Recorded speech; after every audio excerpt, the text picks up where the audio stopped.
Okay. Yung key verse ko po dito ay verse 13 lamang. Pero babasahin ko rin yung 12. 2, 12, 13. Okay?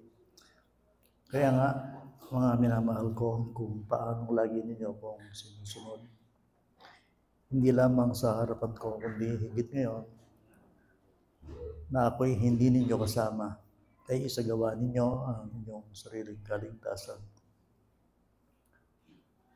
na may takot at pag-inginig.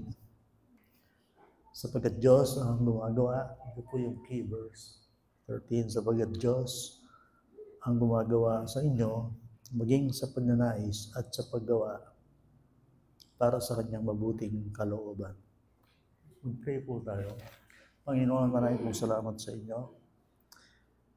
At meron kaming muling pribileyo, pagkakataon upang matuto ng mga katotohanan galing sa inyong salita.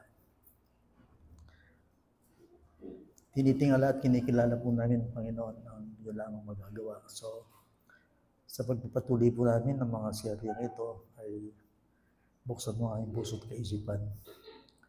Matanggap namin ang inyong salita. Ikaw ang aming makita bilang isang totoong Diyos at karapat-dapat sa aming pagsamba. Tulungan mo rin ako sa aking pag-share ng iyong banal na salita. Hindi po ako karapat-dapat sa inyong sarili, sa aking sarili. Pero dahil sa inyong biyaya, ay kinakasangkapan po ninyo ang aking buhay para i-share sa inyo ang inyong salita sa mga kaluluwang narito. Maraming pong salamat sa inyo sa pangalan ni Jesus. Amen.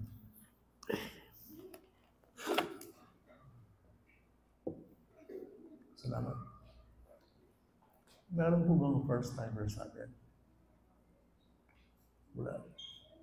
Wala naman. Okay. Mga kapatid, ito pong dalawang talata ito. Sasabi ko sa inyo na isa sa pinaka-importanting pahina o passages sa Bible kung ang pag-uusapan ng ating paglago sa buhay, pananampalataya. Okay? Makikita po rin sa dalawang talatang ito, marami pong away dyan kahit noong unang panahon. Bakit? Lawin niya po na lawin mo po rin talata. Ng verse 12, isagawa ninyo ang inyong sariling kaligtasan ng may takot at panginginig. Buri na si Benito, yung totoong Kristiyano, aktibo yun. Very, very active yun. Okay? So, hindi ako kasi naniniwala na lalago ang Kristiyano kung hindi niya gagawin ang lahat ng kanyang makakaya. Hindi ako nagsabi nun, yung talata. Pangalawa, ito yun. Sapagkat Diyos ang gumagawa sa inyo sa kanyang kalooban, sa gawa at sa kanyang mabuting kalooban. Dahil po, kaya kasalpadayanan, adwalang aktibo. Ika ang po Diyos. Hindi pwedeng Diyos lang, hindi pwedeng ikaw lang. So gusto ng apostol, si Apostol Pablo, pansinin yung talata, maging mindful tayo, maging malinaw sa atin, na tayo'y nakakagawa lamang dahil ang Diyos ang siyang unang gumagawa. At mapapansin niyo sa Bible, madalas sinabi ng Bible, sinabi ni Christ, apart from me, you can do nothing. Etama po religion. Hindi tayo religion. Pag sinabi yung religion, ang ating galaw sa buhay bilang Kristiyano, hindi lang sa panlabas, hindi lang sa seremonya. At esa pati magdala akong Bible kayo, mag-share ko, baka lulo kayo, mag-attend kayo. Hindi. Ang buhay pananampalataya ay isang relasyon sa Diyos. Okay, kay sasawa, basta okay kayo pasibayo rin talata, bayo makit. 2, 12, 13, tulungan mo ako dyan, sir. Okay. Masya nyo po na, kaya nga mga minamahal ko, kung paano lagi ninyo kung sinusunod, hindi lamang sa harapan ko, hindi higit ngayon, ako'y hindi ninyo kasama, well, para hindi makakulong ni Pablo Kenny. Makasukol yun. Okay?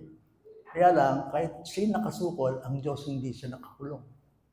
Ibig sabihin, kahit hindi nakasama si Pablo, kasama nila ang Diyos. So, sabi niya, sagawa ninyo ang inyong sariling kaligtasan ng may takot at pagninginig.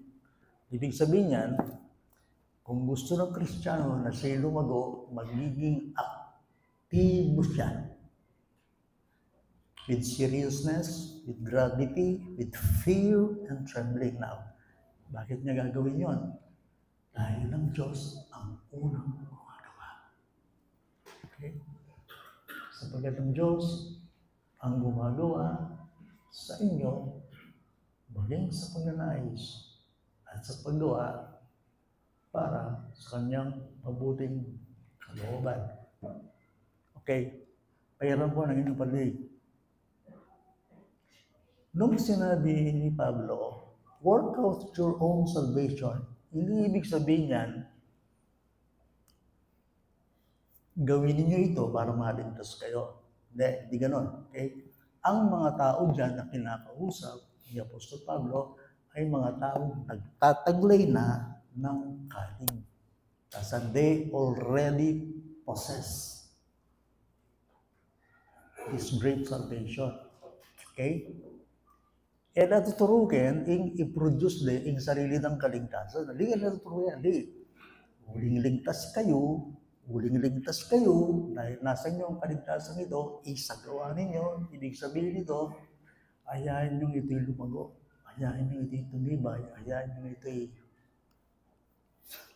pumunta sa kasangdalan. Okay? So, akit sugo, yung kasalpertayanan, a perfect balance. Balance po. Hindi lang ikaw ang gagawa, kundi ang Diyos. Pero hindi din ang Diyos ang gagawa, kundi ikaw. It's a perfect balance. Yun yung sikreto kayo na yan. Gawan mo gawa naman ng Diyos. Hindi pwedeng let go and let God. Hindi pwede yun. Di ba? Ba't nga kayong Diyos yan? Yung Diyos nga, gawa ka yan. Po pwede ito. Bakit po ayaw? Kasi nga, kailangan natin isagawa ang kaligtasan dahil Diyos ang gumagawa. Nung sabi ko ini kay English, ang TDA, we must work out what God works in. Ay, tinanong niyo ba? Magtatrabaho tayo sa tinrabaho ng Diyos sa atin. Okay, now, kaya kongregasyon ni Libuli kung hindi niya masali sa isang libulera yun. Sa dito, pinag-uusapan dyan kaligtasan. Pinag-uusapan dyan. At ang inisip kong title dyan sa verse 13 ay may pinamagatang Divine Initiative. O namin buri na sabihin nila, paliwanag kaya kayo. Divine Initiative, buri na sabihin, kayang kaligtasan ng tao, ing migkusa ng Diyos. Yang mig-initiate, yang mig-idea, siya nagpasimula. Natamakan na kayo, kaya sabihin kaya kayo, ninuman kaya kataman po ako, tamo interesadong miligtas. In Diyos siyang interesado, ika-ika. Sabihin kayo ito ng bakit? Kaya ikaw, Kristiyano, o sabihin mong ikaw ay naligtas, hindi dahil ginusto mo, hindi dahil sa ginusto una ng Diyos. That's it. At i-explain niya kayo ng bakit.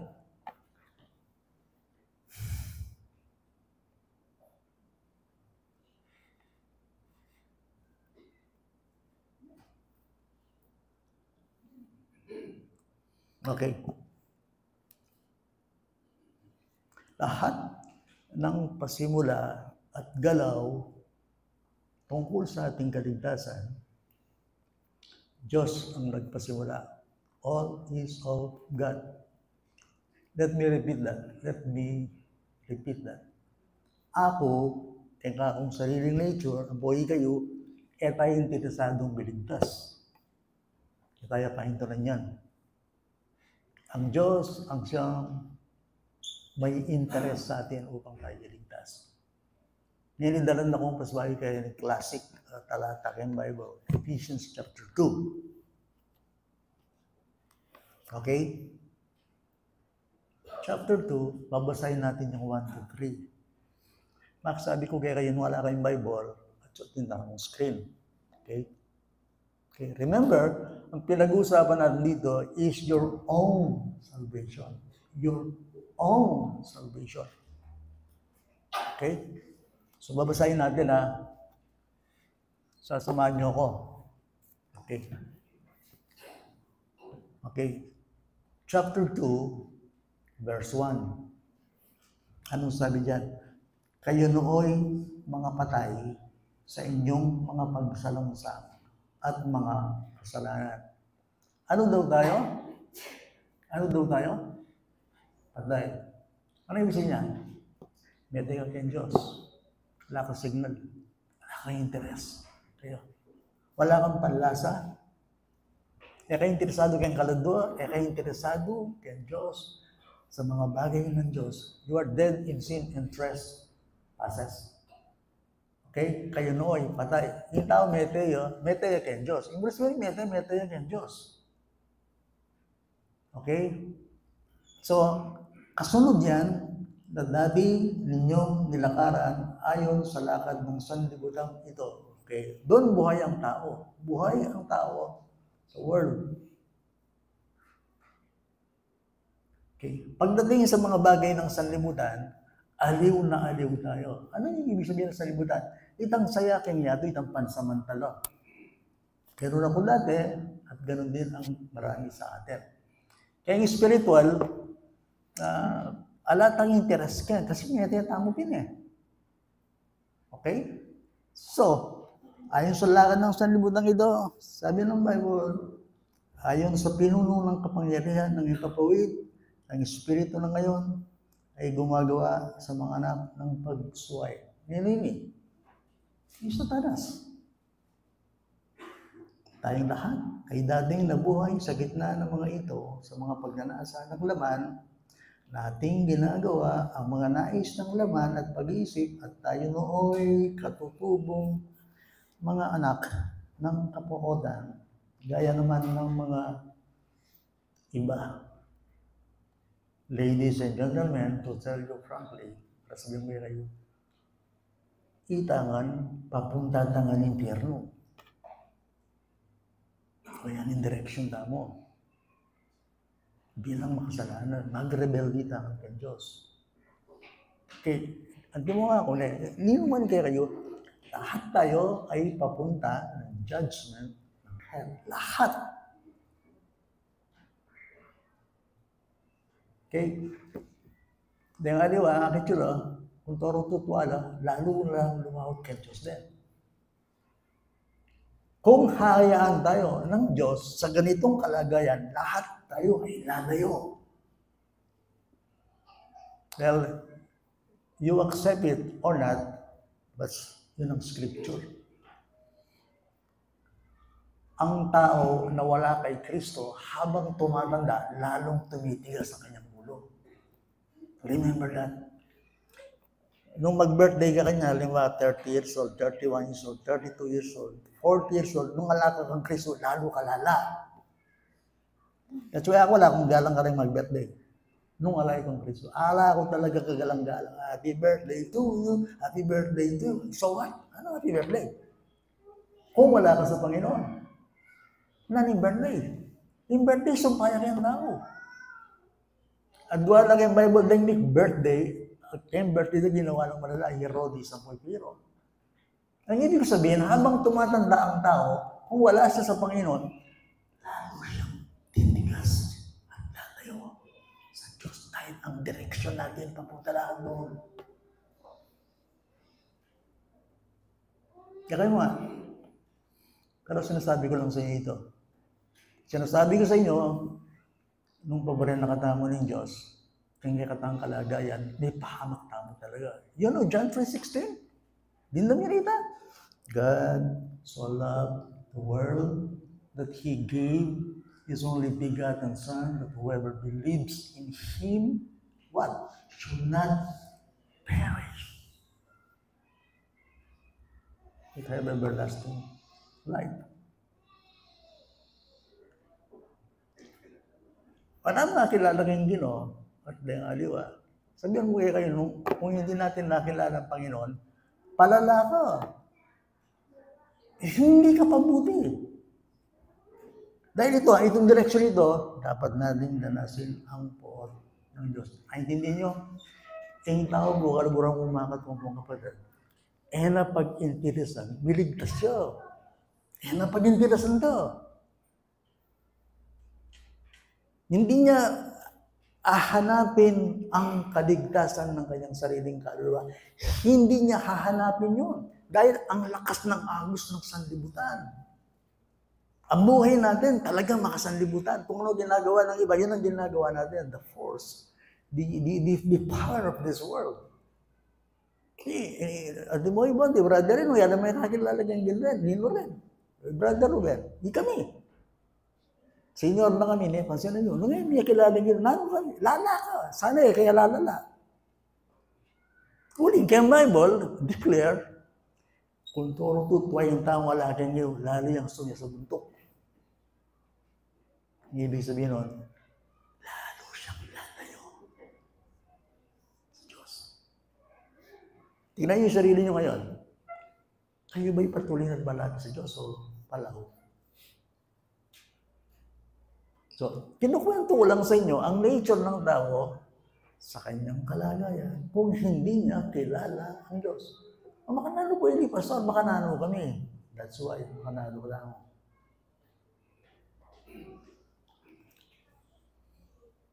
Pagdating ng verse 4, nag-iba yung kwento.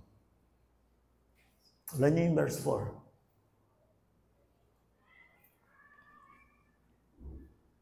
Ngunit ang Diyos, hallelujah.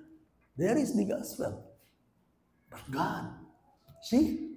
It is God, but God. It is God, but God. Ngunit ang Diyos. Ito yung divine initiative. Buli na sabihin dito, kung hindi nang himasok ang Diyos sa buhay mo, sigurado may baka ka. Ngayon pa, hindi Kristiyano tayo, laman tayo eh. Subukan niyo po, matwana ako kung Kristiyano, matwana ako kayong pulpit, hindi lang Christian. Na anong problema ko kayo? Flesh. Pila na kaya ang mga nalangit ng galwar siya, di Aldoldo? Sabi, subukan na mo. Pila na kaya kongregasyon ito, mag-pray, agyang may itong mga oras, Aldoldo. Kasi flesh na mo, pila.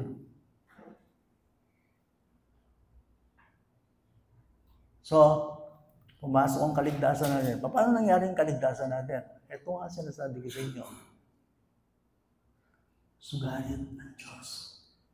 Ngunit ng Diyos. For it is God. Palibhasay, mayaman sa awa.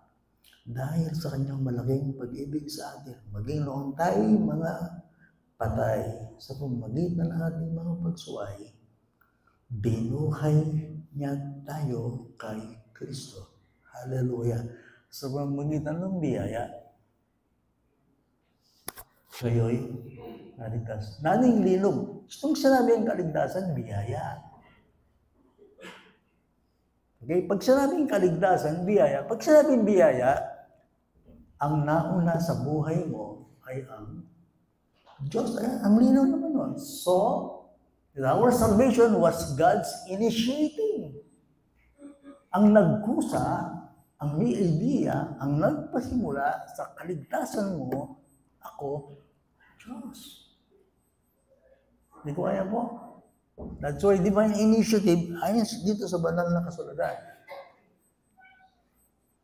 Basta kayo hinanda mo, sinulat kayo. Bakit nga kalimutan? Narinig niyo na ba yung theological term ng prevenient grace? Narinig niyo ba yun? Prevenient grace. Narinig niyo na yun? Okay, ito biblical babasahin ko sa inyo. Tiramin ko yung sinabi ng God Questions Bible. Meron sa internet na may mga pagtatanong at may mga sumasagot tungkol sa Bible. Ito yung ibig sabihin ng prevenient grace.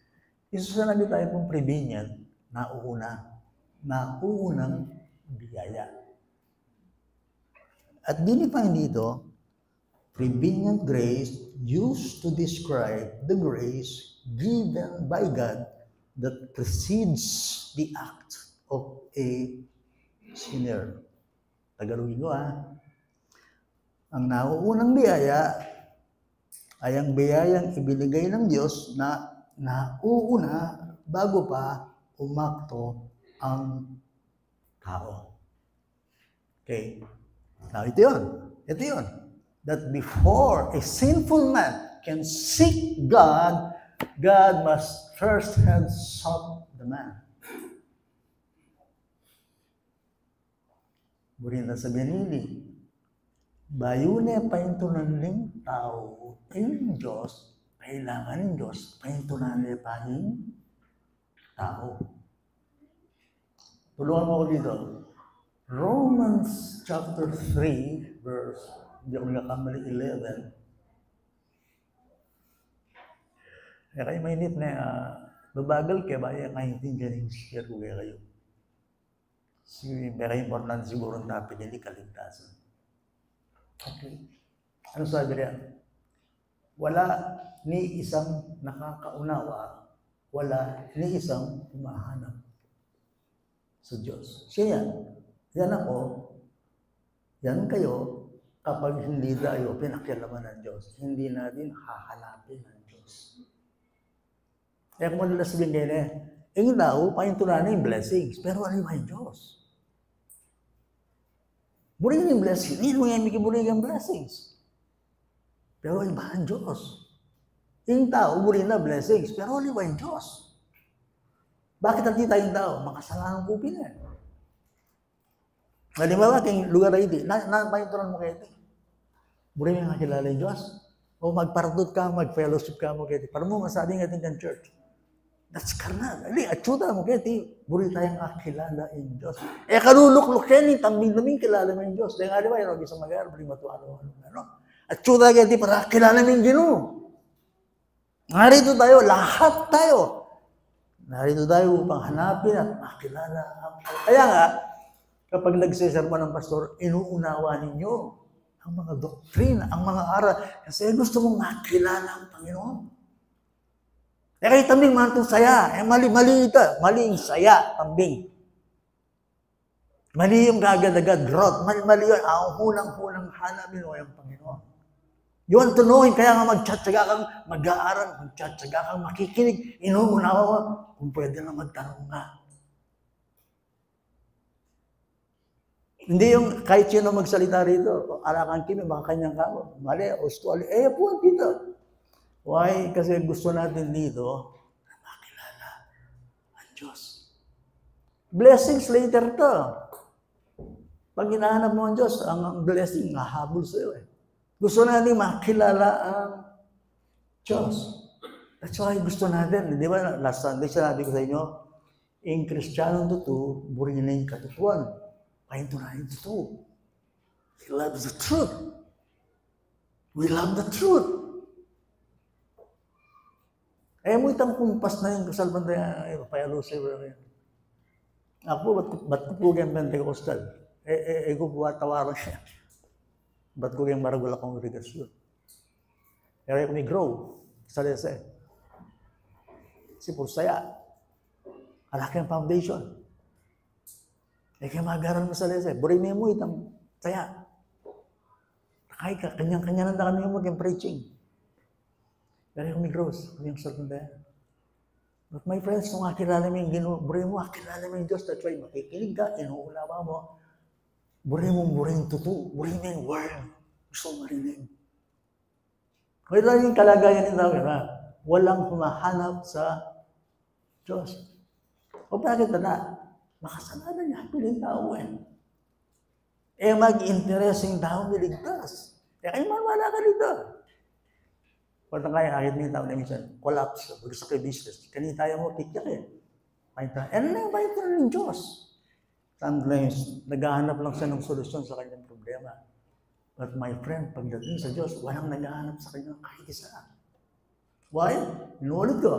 Dahil by nature, ang tao, kung iiwan siya ng Diyos sa kanyang sarili, hindi niya hanapin ng Diyos. Kaya nga, ang mangyayari, it is God. God first.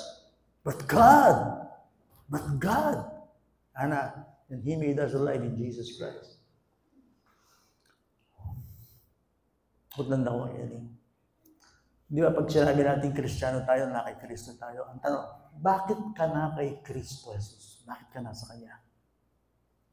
Eh kaya tanda, no? Pakilaya mo na yung 1 Corinthians chapter 1, verse 30. I'm not sure, pero silipin natin dyan, Janessa. Bakit kaya umuwi kayo? Suwalit kayo ay na kay Kristo Jesus.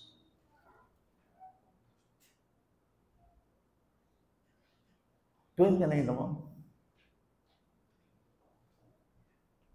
Okay, upang walang sinuman ang magmalaki sa harapan ng Diyos.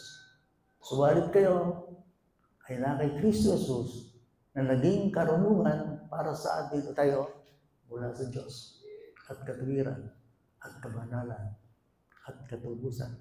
Bakit bawal yung mayabang kang Kristiyano? Bakit bawal? Bakit bawal yung mag-boast? There is no boasting in the Christian life. Alam makapag-boast. Bakit? Aliwating kasi ka yung Diyos eh. O bakit nagtsuko kang Kristo? Kaling yung Diyos. Because of Him that you are now in Christ Jesus. Because of Him. Sino yung Him? The Father.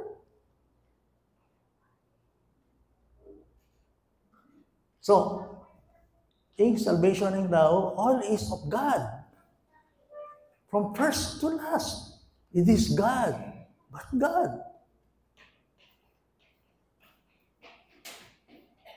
Ikaw pa man wala kayo sabihan ko, ang tao, nung lakwanin ng Diyos, king kayang sarili, ele, pahintunan ng kaligtasan. No? John 8:44.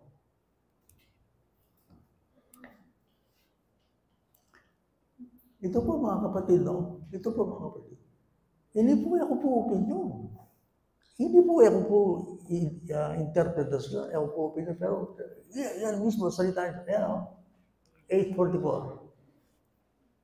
Hindi, 6:44. Sorry.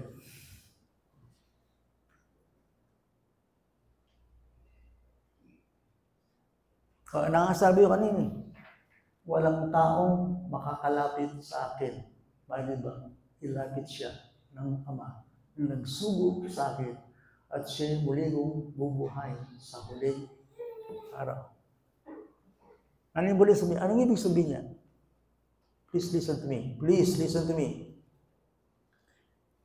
Hindi mo kakayanin lumapit kay Kristo maliban ang Diyos ay ilapit ka kay Kristo. Bakit? Kaya sarili mo ay kalumapit. Living meteka king nature mo. That's why ang hirap mag-share. Ang hirap convincein ng tao sa Diyos. Ang hirap. Lalo yung anak yun. Tukila. Kaya nga magbalik. So nang gawin ko kaya ka masyadong impatience mo kailangan magtyaga, kailangan bilang ko pasensya, mga kitloren tao, makanyang lang kasi then tao nga rin, yung nature da, akit yun, alay siya Diyos. Nung emak yan namin Diyos, kung hindi sila ilalapit. But hindi 37, basta niya yung 37, Genesa. Tingnan yung 37, okay? Lahat ng ibinibigay sa akin ng Ama ay lalapit sa akin. At ang lumalapit sa akin, kailangan ay hindi ko itataboy. Dahil aliwangan na interpret ng Diyos. Ang nami ligtas ko, linapit ko kang Kristo. Hindi ko lang ko, at linapit ka. Ba't ka lumapit? Alam ba kung bakit ka lumapit? Inilapit ka ng Ama. Yan, ayan, no? Ayan. Ako, pwede mag-share yung pulpito ngayon, yung tili ko. Lahat dito, na gustong lumapit kay Jesus, lumapit kayo. Pwedeng obra ko. Ako obra yan. Yung kakong calling, yung kakong pangayawos is to preach the gospel. Whoever, sino man sila, lahat ay tatawagin, lahat ay gusto ng Diyos, tatalungin natin ito, lahat ay sumasabi. Yes. Yun ang gospel. But boy, ito yung secret. Kaya niligtas ka. Hindi dahil lumapit kang kusa sa iyong sarili lang. Hindi merong kamay behind you na tumulong sa iyo. Ay, nilapit ka kay Christ. That's why yung issue, ba't nilapit ka kay Christ? Kagagawan niya ng Ama. Biyaya yun. Kasi nga, kung hindi gagalaw ang Diyos sa buhay mo, hindi ka nga lalapit at hindi ka maliligtas. Mahirap yan I know. Pero yan ang scripture.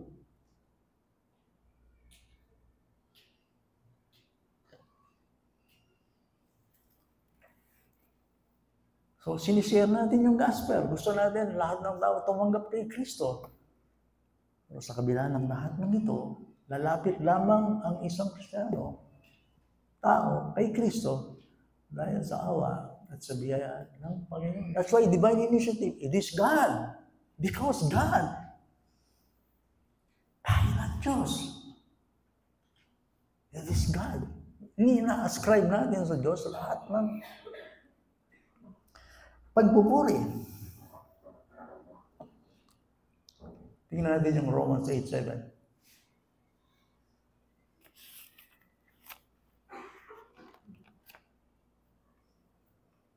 Hey, Mark? Nasa si Mark?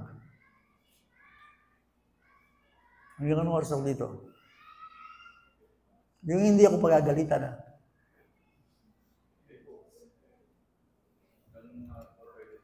Nakiusap naman ako kay Sir. Maliliit ako. May meeting ako doon eh. So, okay lang ba yung kahit pa? Okay. Romans 8:7. Basan kaya po kayo kanina po. Okay. O hindi po yung tao. Bayo kang Kristo. Bayo niya kilalang Ginoo. O yung nature ng tao. O hindi ako. Ano yun? Well, sabagat ang kaisipan ng laman ay pagkapaot laban sa Diyos. Sabagat hindi ito napapasakop sa kautusan ng Diyos, ni hindi nga ma-are. That is the very substance of the unconverted man. Ing tao nga born again, ingatyo kaya, muwak ng Diyos.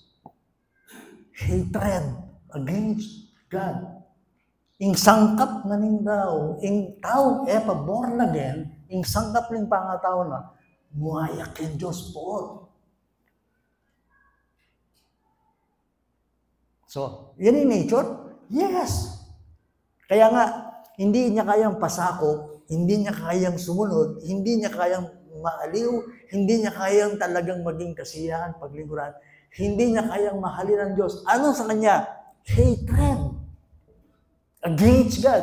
The enmity between you and God. Bakit ganoon ng tao? Yun ang nature ng taong makasalanan. Kasi nga siya ay isang tao na alipin ng kanyang kasalanan na kung hindi pakikialaman ng Diyos, talagang mahuhulog siya sa kapahamakan, sa kanyang kalagayan.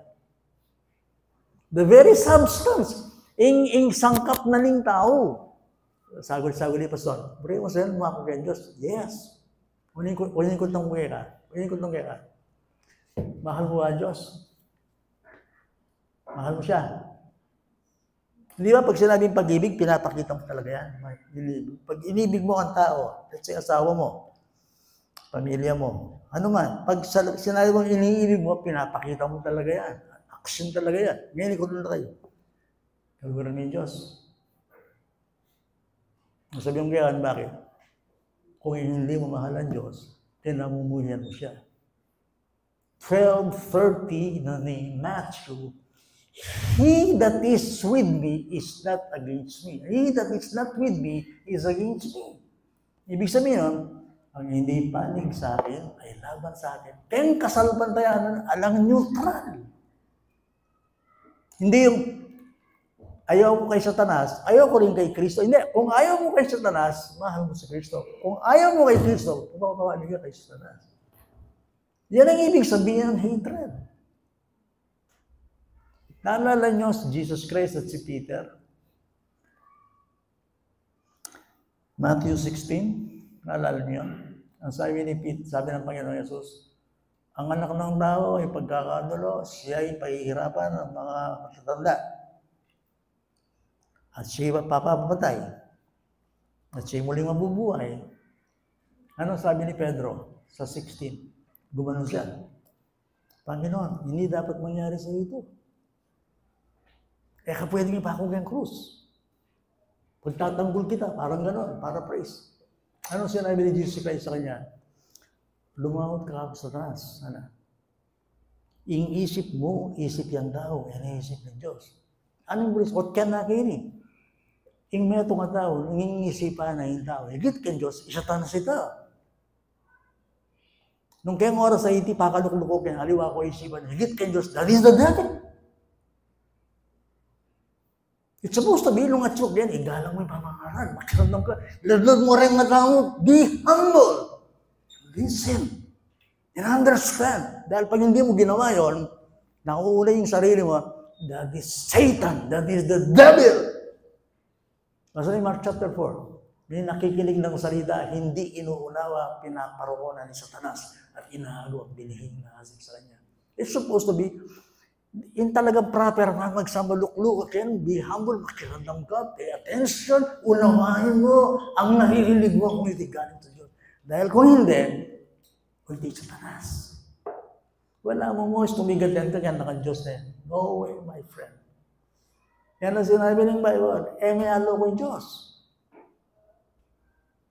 Anong gagawin ko? Kung nandyan ka, Lord, please, umusap ka sa akin. I want to know you. Give me understanding. Open my mind and my heart. Please, Lord, show me. Show my misery. Amo kanya mo din mintay ng service bago yun. Yung kawuli mo. Haliwa itang pahintonan ng restaurant. Haliwa mo ito. Maganda ito. Paglabas mo sa pintuan na yan, oh boy, ikit ko yung sarili ko ha. Oh boy, ikit ko yung sarili ko. Pero yan ako ng Diyos. That's it. Nakita ko yung sarili ko. Hindi lang mamalagwa kang huli. Narbay na ulit na balik. Kayo pa idaya, ating demonyo. Punta sabihin, yung demonyo, like, may balot, yung demonyo, kaya. Nani, waring building ngayon.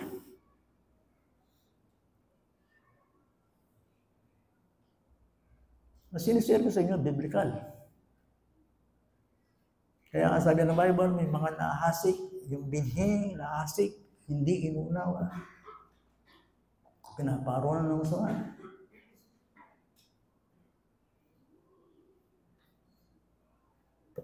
Kung ang pakilala na ako, Betis, ang sabi niya, may pastor, nangalgal ko. Bakit na yun?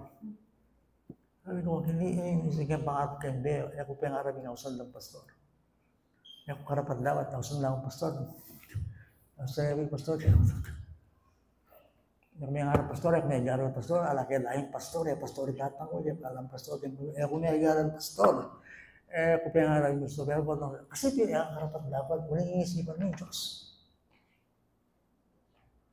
Nanisip mo, kataas-taas ang Panginoon, tapos mag-preach ka ng word of God. You don't deserve it.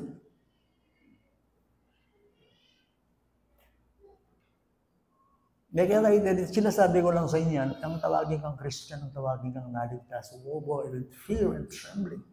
Dahil ang pinag-uusapan natin ang Diyos. Ang Diyos ng langit, ang kagalang-galang, ang kakilakilaban. Di ba kinakanta natin yung awiting yun ngayon?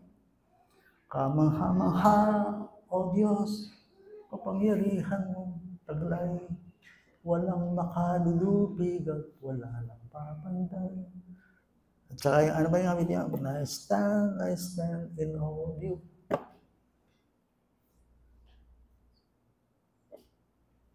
Hinahanap ng Diyos, sabi ng Bible, ang sasamba sa Kanya sa Espiritu at katotohanan. Ang sarap tagumpay, ang service kapag lumabas ka doon. Sige, oh boy, ikot ko yung sarili ko Ikot ko yung sarili ko. Ikot ko yung Diyos. Ikot ko yung sarili. That's the point. Kaya kayo nagigilig. Now, binasa kay 8:7, wasn't that in 1 Corinthians 2:14. Pinapakita ko sa inyo ang kalalaan, ang kalagayan ng tao.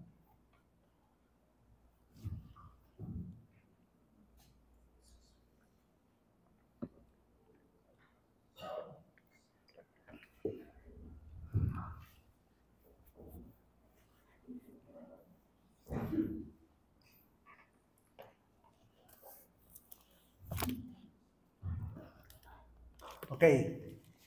Please, sabay ka sa akin Ito yung, they're already born again. Okay? Ito malayo natin born again. Already born again. Ngunit ang taong hindi ayon sa Espiritu ay hindi tumatanggap ng mga bagay ng Espiritu ng Diyos. Okay, yapin yung Holy Spirit yan. Okay, bakit kayo? Sapagkat ang mga iyon ay kahalan sa Kanya at hindi niya iyon na uunawaan. 1 Corinthians 2:8. And then explain kayo. Sabihin mo yung gospel kayo na kaligtasan. Nanong darang na kayo? Ala! Bakit ala? Ala, yung Espiritu Santo kayo. Naalala niyo ba sinabi ni Jesus Christ? Don't throw pearls before the pigs. Mo, atsara yung perlas kay body. Yung body, ay yung perlas la, yuyurakan niya yan. Nakubanan niya kayong Tagalog yan. Sabsabahan na lang. Ala yung tamang ilatis, yung body kayong pamangan, basta sabsab yung sabsab. Kaya manyaman nga, yung body, may isang hayop ang body na hindi siya mapili sa kanyang kinakain. Nagiginig ba kayo? Kaya yung taong born again, sabihan mo yung kaligtasan, ano ngayon ala! Sabihan mo yung gospel, ala! Sabihan mo yung Bible, ala! Sabihan mo sa kanya ang kayamanan ng kaligtasan. Ay, wala sa kanya. Okay? Ang pinag-uusapan nyo, mga kayamanang spiritual, niyuyurakan niya yung mga kayamanan. Balo yung sabihan tamo kayang pulpito ngayon Fox? Alam niyo ba pinag-uusapan sa pulpito ito? The saving gospel of Jesus Christ. Takay sasabsaban mo Niyurakan mo ang kaligtasan, ang kabananan, ang katwiran, ang mga doktrina, ang katotohanan. The light to come, the present age, the light, the glory that is to come, the salvation of Jesus Christ. Naririnig mo ba yan? Yan, mga perlas yan. Pero pag naririnig mo, walang dating sa'yo. And I tell you why, ba't walang dating? Kaya kasi Christian. Kaya ka, dandaman mo yung dakilang bagay, maliwala. Aling Kristiyano, hindi po itong migrone. Nangalgal yun. Amazing grace, how sweet of the sound, that saved us. Like that. Tama si Jesus Christ, Matthew 7:6. Eyo ang tsarang perlas karem, babi. O sira nyo rin ang anak yun, sira yung kaligtasan, nung ating datang karelo. Nga ba yung share mo, mga nanmanakit ang pera Magkiramdam na rin daw, basta pera yung sabihin, I tell you. Magsalita yung pera. O, kasi kailangan talaga tayong pera Pero yung spiritual, the passing, the eternal things, the things which are eternal, alang datang yan daw. Why? Mo pinachara yung perlas kay Madi. No, ayun niya. Kaya sabi niya, sa kanya ay kamangmangan, kabalbalan, ang mga ito. Nanoy, daradamang kayang pulpit. O so what? Nanoy, alam mo kwenta yan Hindi lang kwenta yan. Sabi nito, mag-share ko Betis. Bukas kanya, Bible study ko. Bible study. Alam ko yung mga binabahagian ko. Talaga mga patay. Ang hirap. Pero sabi ko sa kinakausap ko, talagang kailangan kang magtyaga rin. Yan naman si Nierme yung taong yan, puli mo, Indiana. Kalapan datang kaya. Lalo yung maging malala. Sometimes, sinishare mo ang tao, lalo yung lumalala. Nawawalan ka ng pag-asa, pero ganun talaga ang Ebanghelyo. Sa mga taong spiritually discerned, lalo mo rin taong yung born again. Amang mga kailing spiritual. Anang lasa. Anang dagang. So, sinasabing, kahit nandito si Jesus Christ. Ay, isipin mo Christ at saka yung pulpit mo ngayon tama, kilala na niya, alya. Di ba, naalala niyo yung pumunta sa impyerno, yung mayamang lalaki? Naalala niyo yun? Tsaka yung pluben. Ali, nung datang pumunta ako kung pasibaygin niya, babala ako yung aking mga kapatid, makikinig sila. Hindi sila makikinig, hanggang hindi nila pinagiginggan ko. Yung tao, makakilala niya ganyan. Yung daramdaman nyo kayo happy yung word of God ini. So, ito to, ano ako ba, ako Kristiyano, kamamang ka ako ini, ako ng mali-mali, ako nakaitindihan ng salvation, ng kaligtasan, ng gospel, ng word of God, ng heaven, anong born again, ano yung mga ito, ganun talaga, ano yung mga kabalbal na yan? Sabi mo lang dating.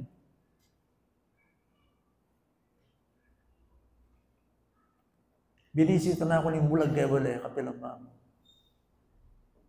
Ginok ko kay Dede. Mag-YouTube ko. At bali, paborito kong talagang pasyalan ng Switzerland. Nakarating na ako ng Switzerland. Sa mata. Yung green, yung mga tagol, yung tubig, yung daan, yung amoy. Parang mabango eh. Sabi ko sa tabi ko, ganda dito, sabi ko, tingnan mo, may bulag siya. Pero sabihan, kahit anong sabihin mong maganda sa kanya, hindi niya ma-appreciate dahil bulag siya.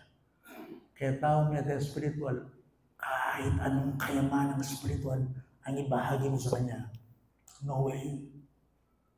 No way. Why? He's dead. Ngayon ba yung mayari? Lawin yung sarili. Look at your own life. Nira kayo ni kayo magsalit ng Kristiyano. Nino? Di kayo? Okay. Let me ask you. Okay. Ano nangyari sa'yo? Bakit ka nagkaroon ng interest sa spiritual? Why am I what I am? I am what I am by the grace of God. At di kayo interes kayong Diyos. At di kayo interes kayong kaligtasan. At di kayo interes kayong spiritual. At di kayo interes kayong future glory. Ba't ka nagkaroon ng interes sa iyong kaluluwa? Sa iyong kalagayan? Ba't ka nagkaroon ng interes sa Christ? Sino yun? Sino gumawa? It is God. It is God. It is God. I am what I am by the grace of God. Paano nangyari? Nangyari yung nakikinig ako ng Word of God, then the Holy Spirit came to me with power. And He came to me, spoke to me, and equipped me, and arrested me, and convicted me. And pulled me up. Na-realize ko, nakita ko yung sarili ko. Sino gumawa nun? God. It's God. Maaaring silent. Pero paano kikinig sa Diyos? Hindi yun. Ba't ka nagkaroon ng interes sa kaligtasan? Ba't ka nagkaroon ng interest sa Word of God? Ba't ka nagkaroon ng panlasa sa mga bagay ng langit, sa mga sinasabi ng Diyos? Yes, kabalbalan ito sa mga natural people. Kabalbalan. Sabi ang kugay ka, agyang PhD ka, makasahop ka, agyang senador ka, agyang ika, presidente ka, makasahop ka nung makialam ng Diyos. Ako yung ko na kayo, yung meto ng esteemed professor ng pamantasan ng Pilipinas. Taga-Betis naman tayo. Ako esteemed professor yun, kaya naging UP. Bisan, may gumpisal yun. Yang nanang kayo basta ng Bible na kaya hindi dyan na. Professorya kanya yan. Bakit ali? Gusto ng Diyos ay nakipikil naman. Kabobuan niya kaya yun. PhD, ano man lang yung narating, hindi man, ating ko pingalala mo, Senador. Magsalita yung tungkol niya, Diyos, baby pa. Ang kababo, please. Halimbawa kay Marcos. Halimbawa, Senador. Dahil yung Kristiyan, pakisabihin mo na tungkol niya, Diyos, ang kababo. Ang babaw. Bakit gano'n? Bakit gano'n? Alang Spirit. Alang Holy Spirit. Naintindihan niyo ako?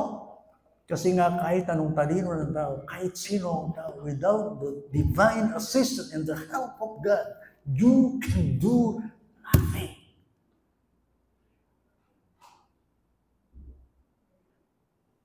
Alay nga gawain tao yung kaligtasan naman. So kaya kayo magtaka, kung meron kayong taong kilala, bakit wala panlasa sa kanya ang sinasabi mo tungkol sa Ebanghelyo? Dahil siya'y patay. Anong gagawin natin? Pray. It was grace that taught to fear ang aning bayani tanganda. Let's pray. Panginoon, salamat, hindi mo kami iniwan sa aming sarili. Kung iniwan mo kami, patapon pa rin ang aming buhay. Katulad ng isang awitin, tupang ligaw. Kung hindi nakialam ang iyong pamay,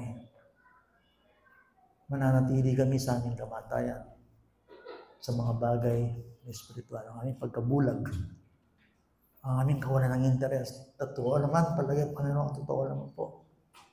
Wala ni isa man sa amin ang naging interes na maligtas sa ating sarili.